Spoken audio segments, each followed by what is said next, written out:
আপনি কি জানেন ভদ্রতা শুধু একটা আচরণ নয়, এটা একটা ইনভিজিবল পাওয়ার, এমন এক শক্তি যা কারো চোখে দেখা যায় না কিন্তু হৃদয়ে গভীর চাপ ফেলে দেয়। ভদ্রতা আমাদের কথায়, আমাদের আচরণে, এমনকি আমাদের চোখের চাহনিতেও ফুটে ওঠে। একটি নরম কথা, একটি আন্তরিক হাসি বা কারো প্রতি সামান্য সম্মান দেখানো, this may seem small but their impact is powerful. ভদ্রতা আমাদের লাইফ যেমন সুন্দর করে, তেমনি বদলে দিতে পারা আমাদের আশেপাশের মানুষগুলোকেও। আজকের এই ভিডিওতে আমরা জানব কীভাবে সত্যিকারের ভদ্রতা আমাদের পার্সোনালিটির অংশ হতে পারে, কীভাবে ভদ্র হওয়ার মাধ্যমে আমরা শুধু নিজের জীবন নয়, অন্যের জীবনেও আলোর ছোঁয়া দিতে পারি। So let's learn together, let's grow together, wake up the beautiful soul inside you. আসলে ভদ্রতা মানে কি? ভদ্রতা মানে হলো নিজেকে কন্ট্রোল করে অন্যের সাথে শ্রদ্ধা আর নম্রভাবে বিহেভ করা। মানে তুমি চাইলেই রেগে যেতে পারতে, হার্শ ওয়ার্ড ব্যবহার করতে পারতে, বাট তুমি সেটা না করে সুন্দর করে কথা বলেছ, শান্ত থেকেছ। That's real পলাইটনেস। ভদ্রতা মানে চুপ থাকা না। ভদ্রতা মানে হলো টু স্পিক দ্য ট্রুথ, তবে ভদ্র ভাষায় বলা।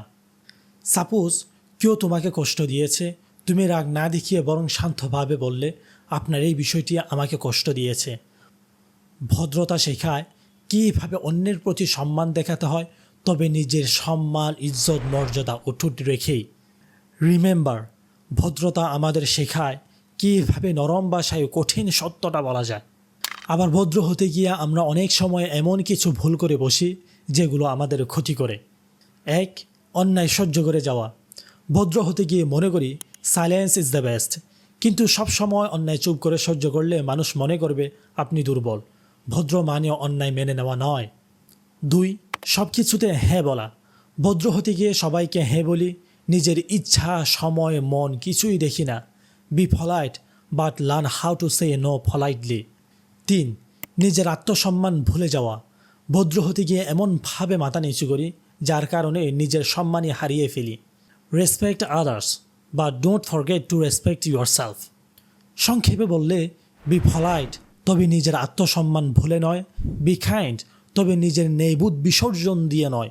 ভদ্রতা হলো শক্ত হাতে নম্রতা ধারণ করা।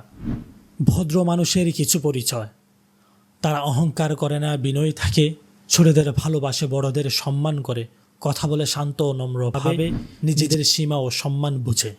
আপনি যদি চান আপনার চারপাশটা একটু সুন্দর হোক, রিলেশনশিপগুলো আরও গভীর হোক, মানুষ মন থেকে আপনাকে সম্মান করুক, তাহলে আজ থেকে একটু একটু করে ভদ্রতার এই শক্তিটা নিজের জীবনের অংশ করে নিন।